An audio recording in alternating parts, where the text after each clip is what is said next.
Hello बच्चों, कैसे हैं आप? कैसे चल रही है आपकी पढ़ाई?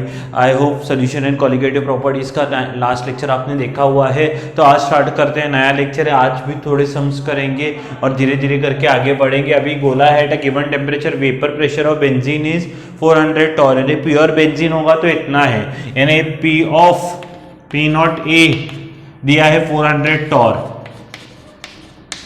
ठीक है। एंड दैट ऑफ जाइलिन, दूसरा क्या है सोल्यूशन, अगर अकेला जाइलिन होगा तो उसका 150 टॉर है, ठीक है। समझ में आया? What is the composition of mixture, अगर दोनों मिला कर दें तो उनका वेपर प्रेशर कितना है, 0.5 एटमॉस्फेयर। कितना है प्रेशर? 0.5 एटमॉस्फेयर ये प्रेशर है किसका? मिक्सचर का। सोचिए, ये दोनों को मिलाने के बाद जो सोल्यूशन बनता है उसका वेपर प्रेशर 0.5 एटमॉस्फेयर है। ये दोनों टॉर में दिए हुए हैं, हमको कॉम्पोजिशन ऑफ मिक्सचर पूछा है, यानी mole fraction of A and B ही पूछा है। तो एटमॉस्फेयर आपको पता है कि 1 एटमॉस्फेयर इक्वल टू कितना होता है, 760 टॉर होता है। तो अगर आप यहाँ पर 0.5 इंटू 760 करोगे आप तो ये 380 हो जाएगा। तो प्रेशर दिया गया है, तो इसके बाद आप लोग क्या कर सकते हैं, P equal to P naught A X A plus P naught B X B कर सकते हो। तो पी नॉट ए कितना है, 400, आपको एक्स से फाइंड करना है। पी नॉट बी कितना है, 150 है। और एक्स बी को क्या लिख सकते हो, 1 माइनस एक्स ए। और ये कितना है, 380, isn't it? तो इसके बाद हम लोग क्या कर सकते हैं, 380 equal to 400 X A plus 150 minus 150 X A. तो यहां पर 400 माइनस 150 और ये इधर आ गया, तो 380 minus 150 equal to 250 x A. तो ये क्या होगा, 0, तो 230, तो 250 एक्स ए। समझ में आ रहा है? तो एक्स ए इक्वल टू कितना होगा, 230 अपॉन 250, तो 0 0 कैंसिल करेंगे, तो ये है 23/25 मोल्स। और एक्स बी कितना होगा फिर, 1 माइनस एक्स ए, तो 1 माइनस 23/25 होगा। समझ में आ रहा है सम कैसे हमने डील किया है? तो ये होगा 2/25। तो ये है कल का एक रिवीजन सम लिया है मैंने, आपको आना चाहिए पूरा। बहुत ही सुंदर सम है कंपोजिशन ऑफ मिक्सचर का। तो आप स्क्रीन पॉज करके लिख सकते हैं। देखो, इसमें ही और एक चीज अगर आपको पूछी गई, व्हाट इज, ये तो हमने क्या निकाला है, composition of mixture liquid phase में निकाला है। मैंने तुमको पूछा, यह सवाल में पूछा गया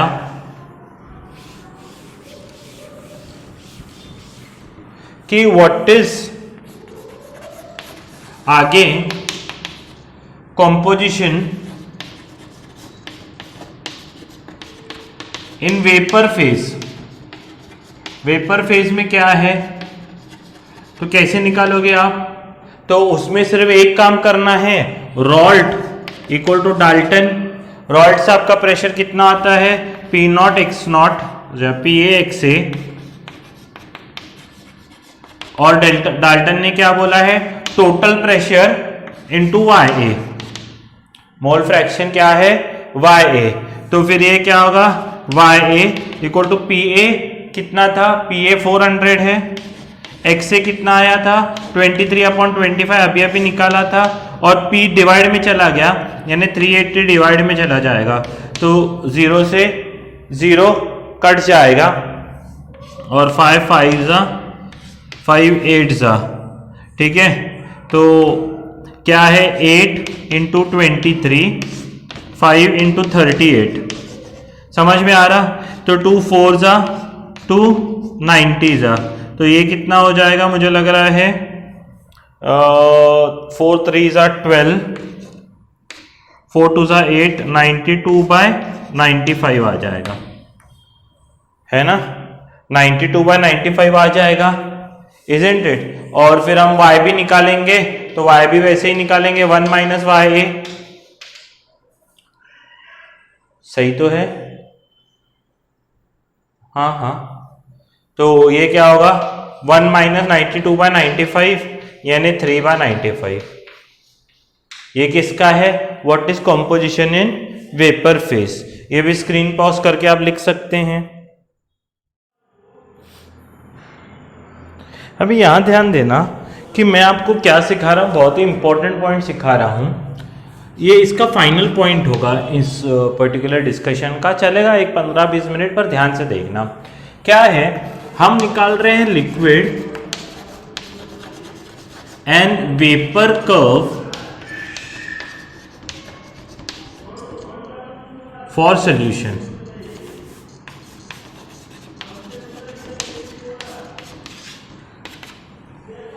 मैं आपको सिंपल से, कल मैंने आपको ग्राफ ड्रॉ करके दिखाया था।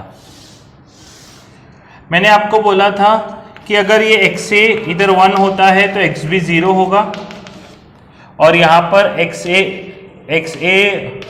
0 है और XB मोल फ्रैक्शन इसका 1 होगा।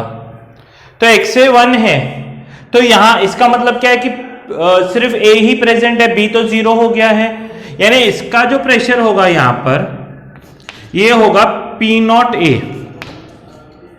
क्या होगा? P0A। और यहां पर क्या है, XB 1 है और XA 0 है, यानी प्योरली लिक्विड B प्रेजेंट है, यानी जो भी प्रेशर आ रहा है B के कारण आ रहा है, तो ये प्योरली B का P0B होगा। ठीक है। और मैंने आपको बोला था कि सॉल्यूशन का जो ग्राफ है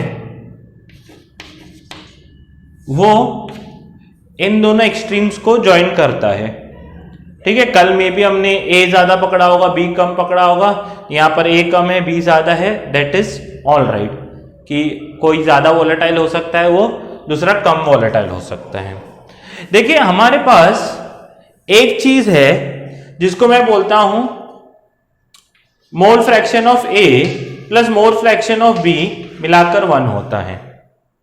ठीक है, अगर रॉल्ट इक्वल टू डाल्टन करें तो XA P0A equal to P total pressure in this one, total pressure into mole fraction in vapour phase आएगा। तो mole fraction in vapour phase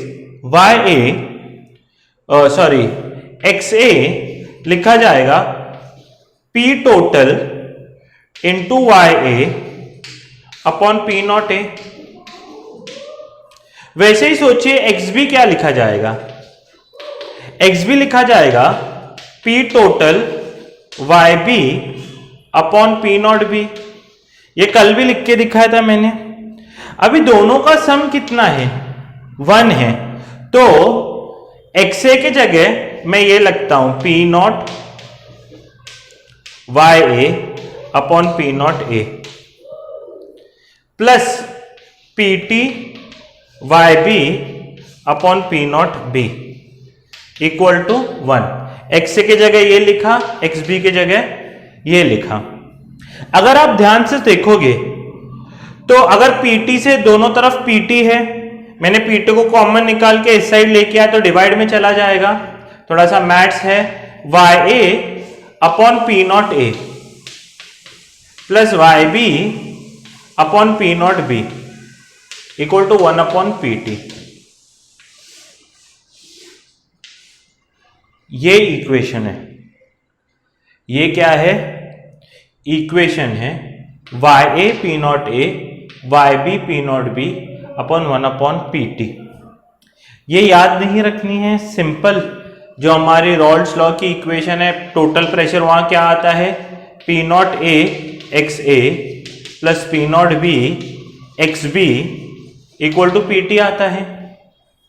ठीक है, तो रॉल्ट में हम क्या लिखते हैं, मोल फ्रैक्शन इंटू P0A करते हैं, मोल फ्रैक्शन इंटू P0B करते हैं तो PT आता है। यहां पर क्या है, सब अगर डाल्टन वाले का याद रखना है यानी वेपर फेज का याद रखना है तो जस्ट हमको क्या करना है, जो प्रेशर्स हैं आप देख सकते हो सभी प्रेशर्स डिनोमिनेटर में आ चुके हैं। समझ में आया? ये क्या है, वेपर की इक्वेशन में डिनोमिनेटर में आते हैं प्रेशर्स, लिक्विड फेस में जब हम लेते हैं इक्वेशन तो सभी प्रेशर्स न्यूमरेटर में आते हैं, बाकी x से x भी इधर मोल फ्रैक्शन है, y भी उधर मोल फ्रैक्शन है। समझ में आया? अच्छा सर समझ में आया हमको। मैं अभी क्या करता हूं कि ग्राफ ड्रॉ करता हूं। किसका है सर ये ग्राफ? ये ग्राफ है वैसा ही, YA इधर 1 है, YB 0 है, और यहां पर दूसरा क्या है, YB 1 है, YA 0 है। ठीक है, मैं ड्रॉ कर रहा हूं ग्राफ 1/P से। सोचो अगर PA कम है PB से, मान लो PA था 5 और PB था 10, तो इसलिए ये ऊपर आया ये नीचे, पर 1/5 कितना होता है, रेसिप्रोकल लें तो 0.2 होता है, और 1/10 कितना होता है, 0.1 होता है। Isn't it? यानी जो नंबर बड़ा होता है उसका रेसिप्रोकल छोटा आता है। तो मैं 1/P से कर रहा हूं, तो 1/PB उधर ऊपर है, तो 1/PB यहां नीचे आएगा, 1/P0B, और 1/P0A ऊपर आएगा। Isn't it? और ये ग्राफ बनेगा 1/PA 1/PB में। समझ में आ रहा है? ये ग्राफ स्ट्रेट लाइन बनेगा, और यहां पर 1/PA पूरा क्या है, वेरिएबल है, 1/P सॉरी प्रेशर्स क्या है, वेरिएबल है, 1/P वेरिएबल है, तो यहां पर क्या होगा, ऐसा स्ट्रेट लाइन बनेगा। पर अगर मैं असलियत में, ये स्क्रीन पॉज करके आप लिख लें ग्राफ जो भी मैंने लिखाया हुआ है, बीच का पार्ट, क्योंकि बीच का पार्ट अभी मैं रब करने वाला हूं।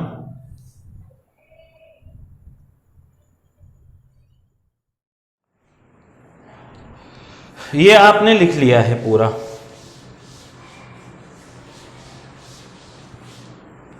पर अगर मैं वेपर फेस में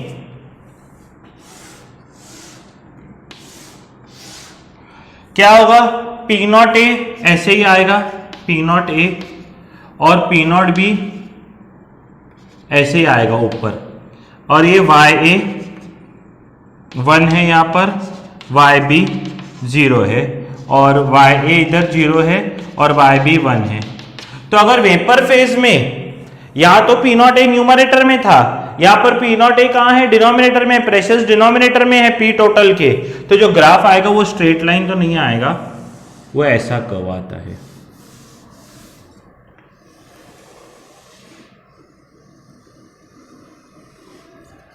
ठीक है, वो ऐसा कर्व आता है।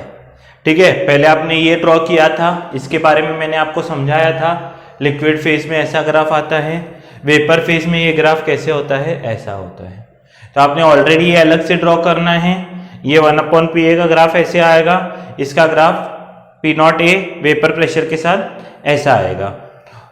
अभी ये सब ग्राफ्स हो जाने के बाद अगर मैं इन दोनों को मिलाऊं, अगर आपने ये सब कॉपी कर लिया है, अगर नहीं किया तो स्क्रीन पॉज करके कॉपी कर लें।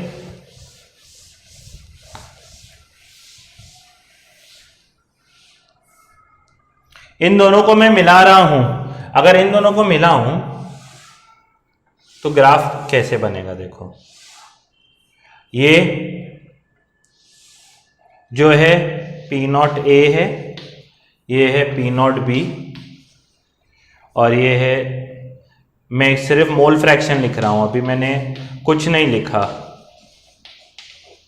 अभी मैंने सिर्फ मोल फ्रैक्शन लिखा, वो कौन से फेज में है वो नहीं लिखा है मैंने। ठीक है, और ये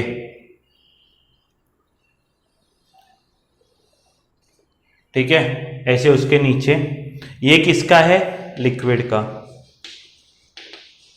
ये किसका है? वेपर का। सोचिए इसके नीचे जो भी है ये वेपर लाइन बोलते हैं इसको लिक्विड लाइन बोलते हैं। इसके नीचे अगर प्रेशर होगा तो सिर्फ वेपर ही होगा, इसके नीचे वेपर एग्जिस्ट करेगा। यहां पर दोनों लिक्विड, अगर कोई प्रेशर है सॉल्यूशन में तो यहां लिक्विड एंड वेपर विल को एग्जिस्ट, लिक्विड और वेपर दोनों होंगे। और इसके ऊपर रहेगा तो सिर्फ लिक्विड आता है। हाँ, अब ये भी मैं बताऊंगा प्रेशर कैसे घटाते हैं तो वेपर में कन्वर्ट होते जाता है, ये भी मैं बताऊंगा आपको। बोलेंगे सर ऐसे क्यों प्रेशर कम है, मैं आपको समझाऊंगा वो भी। पर इसके नीचे लाइन के वेपर होता है, इस लाइन के ऊपर लिक्विड होता है, और यहां पर दोनों को एग्जिस्ट करते हैं, दोनों साथ में आते हैं। सर फिर हमको कैसे पता चलेगा कि मोल फ्रैक्शन किसका क्या है? मैं आपको बताता हूं। देखो मान लीजिए कि यहां पर कोई प्रेशर है, मैंने आपको बोला प्रेशर ऑफ सॉल्यूशन P है, ठीक है। और यहां पर ये ग्राफ आपने ड्रॉ किया है, अच्छी तरह सुंदर ग्राफ ड्रॉ करो और ये सब लिखना। मैंने बोला कि ये जो प्रेशर है मेरे को लिक्विड में, आप बताओ, आपको ग्राफ रीड करना आना चाहिए। मेरे को आप लिक्विड में प्रेशर कॉम्पोजिशन बताओ इस प्रेशर का, तो आप ऐसे लाइन ड्रॉ करोगे, ऐसे लाइन ड्रॉ करोगे, ठीक है। मान लो ये वैल्यू आई आपकी 0.3, ग्राफ में दिया है ये वैल्यू 0.3 है, ये ए है, खाली मुझे ये पता है कि ये ए है, ये बी है, क्योंकि यहां P नॉट ए दिया है, यहां P नॉट बी दिया है। ये 0.3 आया। ये 0.3 क्या है सर? ये क्या XA है कि XB है? मैं आपको एक सिंपल सवाल पूछता हूं, मुझे लिक्विड में पूछा था इसलिए मैंने लिक्विड तक लाइन ड्रॉ की, ये 0.3 आया। ये हाफ से इधर है कि इधर है? ए की तरफ है कि बी की तरफ है? आप बोलोगे सर ए की तरफ है। अगर ए की तरफ है तो आपको यह पता होना चाहिए कि यहां पर ए की वैल्यू 1 होती है, और यहां से ए घटते जाएगा तो सेंटर पे वो 0.5 होगा। सेंटर पे कितना होगा? 0.5, और उसके बाद उसकी 0.3 आएगी वैल्यू। यानी अगर ए की वैल्यू 0.3 होगी तो वो समवेयर यहां होगी, है कि नहीं? पर यहां पर 0.3 वैल्यू दी गई है, इसका मतलब ये किसकी वैल्यू है? ये ध्यान में लेना पड़ता है। ये आपको लिखा नहीं आएगा कि XA की वैल्यू है कि XB, ये ग्राफ से समझना पड़ता है कि ये XB की वैल्यू कितनी है? 0.3 है, और कॉरस्पॉन्डिंग XA की वैल्यू कितनी है? 0.7 है। ये आपको वहां समझना पड़ेगा। तो मैं बोलूंगा अच्छा इस प्रेशर पे XA प्रेजेंट है 0.7, XB प्रेजेंट है 0.3। अगर किसी ने बोला नहीं मुझे तो लिक्विड में थोड़ा ही चाहिए था, मुझे चाहिए था वेपर में, तो मैं बोलूंगा ठीक है ये लाइन एक्सटेंड कर बाबा, आगे वेपर तक लेके जाओ उसको, और बाद में ये नीचे लेके आओ। और ये वैल्यू अभी दी गई है 0.25, ये 0.25 है, तो ये XA की है कि XB की है? तो मैंने देखा A 1 है और यहां घटते जाएगा, यहां 0 हो जाएगा, ठीक है, और B यहां पर 1 है और यहां से घटते जाएगा, तो ये क्या है? A के 0.5 के इस तरफ है और 0.5 से कम है वैल्यू, यानी ये वैल्यू XA की है कि XB की है? डेफिनेटली XA की। आपको समझ में आया? A यहां 1 है और यहां 0 है, तो ये वैल्यू 0 के नजदीक आई ना, इसका मतलब ये A की वैल्यू है ना। ये B यहां 1 है, यहां 1 है और इस साइड 0 है, तो B की वैल्यूज क्या होंगी? 1, 0.9, 0.8, 0.7, 0.6, 0.5, फिर 0.4, 0.3, 0.2, 0.1, 0। A की वैल्यू, B की वैल्यू ऐसे वेरी करेगी, 1, 0.9, 0.8, 0.7, 0.6, 0.5, 0.4, 0.3, 0.2, 0.1, 0, और A की वैल्यू 1, 0.9, 0.8, 0.7, इस तरह से रिवर्स इस साइड आएंगे, है कि नहीं? तो अभी 0.5 A के इस तरफ है और ए के इस तरफ वैल्यू क्या होनी चाहिए, 0.5 से कम होनी चाहिए। तो ये वैल्यू किसकी है, डेफिनेटली आई होप आपको समझा है कि एक्स ए की दी गई है। तो ये हमको समझना पड़ता है। आपको सिंपली एक ग्राफ दिया जाएगा, आपको बोला जाएगा कि यानी 0.25 है कि आप प्रेशर कॉम्पोजिशन हमको बताओ, तो आपको रीड करने आना चाहिए ग्राफ। समझ में आया? तो ये है ग्राफ। तो इस तरह से हम रीड करते हैं। मैं और एक एग्जांपल भी लूंगा, आप ये ड्रॉ करके रखें तो मैं फिर आगे बताता हूं। ठीक है, मैंने आपके लिए एक सिंपल सा थोड़ा सा, ये अप टू द मार्क नहीं है पर ठीक है, एक ग्राफ बनाया है जहां पर पी नॉट ए 250 है, पी नॉट बी 400 है और 0.5 की लाइन हमने ड्रॉ की हुई है। और सपोज मेरे को सवाल पूछा गया कि फाइंड लिक्विड कॉम्पोजिशन या composition in liquid phase when pressure is मान लीजिए 300। तो अगर 300 है तो लिक्विड फेज में पूछूंगा, तो देखो 250 है तो मान लीजिए 300 कहीं, तो ये ऊपर 400 है तो 300 इधर आएगा। लिक्विड फेज बोला है तो मैं लिक्विड तक जाऊंगा, इजंट इट? लिक्विड तक गया और ये लाइन को नीचे लेके आया, नीचे लेके आया यानी ये 0.5 है, एकदम सेंटर पे 0.5 होगी। ठीक है, तो ये यहां पर क्या होता है, ए होता है, यहां पर बी। ठीक है, यहां पर x नॉट ए होगा, एक्स ए होगा 1 और एक्स बी होगा यहां पर 1, दोनों तरफ 1 और 1 है। ठीक है, यहां एक्स ए 1 है पर एक्स बी 0 होगा, इसका मतलब यहां पर, और यहां पर एक्स ए 0 होगा। सोच के देखो कि यहां पर 1 है, 1 से 0.5 गए, 0.5 से x से 0 होगा, और x भी यहां 1 है, यहां 0.5 होगा, यहां पर 0 होगा। तो यहां पर ये 1 से 0 वैल्यू घट रही है, यहां से 1 से 0 से वैल्यू घट रही है। तो यहां पर मान लीजिए वैल्यू जो भी मिलेगी, ये 1 होगा, यहां कहीं 0.9 होगा, यहां कहीं 0.8 होगा और यहां 0.7 होगा। तो ये जो वैल्यू है ये 0.75, ये किसकी है, एक्स ए की वैल्यू 0.75 है, तो कॉरस्पॉन्डिंगली एक्स बी की वैल्यू कितनी होगी, 0.25। ठीक है, यही मेरे को पूछा find liquid composition and vapour composition. ठीक है, व्हेन प्रेशर इज 300। तो ये 300 की लाइन मैं कहां तक लेके जाऊंगा, वेपर तक लेके जाऊंगा, और अभी इसको नीचे प्लॉट करूंगा। अगर अभी इसको नीचे प्लॉट किया तो अगर ये वैल्यू अभी आई है मान लीजिए 0.25, तो ये किसकी है, ए की है कि बी की है? डेफिनेटली ए की है, क्योंकि ए अभी घटते जा रहा है। तो ये एक्स अभी ये क्या है, y ऑफ ए 0.25 है एंड y ऑफ बी कितना है, 0.75 है, क्योंकि यहां पर बी 1 है और धीरे धीरे यहां पर वो वैल्यू घटेगा। यहां पर लिखा नहीं आएगा, आपको समझना पड़ता है कि वैल्यू 0.25 है तो ये ए की होगी, क्योंकि ए 0.5 यानी आधा पार करके 0 की तरफ आ चुका है और वैल्यू 0 के नजदीक है, इसलिए ए की है। ये इसमें बहुत ही इंपॉर्टेंट पॉइंट है, आपको ग्राफ रीड करने आना चाहिए। समझ में आया? तो ये क्या है, ग्राफ के ऊपर कोई कुछ चर्चा थी जो मैंने की है, आप स्क्रीन पॉज करके लिख लें। तो आज यहाँ पर स्टॉप करते हैं, क्योंकि नेक्स्ट कंसेप्ट थोड़ा सा बड़ा है, फिर कल हम लोग क्या करेंगे उस कंसेप्ट को देखेंगे और आगे वाले सम्स देखेंगे। तब तक के लिए पढ़ते रहिए, अपना ख्याल रखिए, अपने पेरेंट्स का ख्याल रखिए। जय हिंद।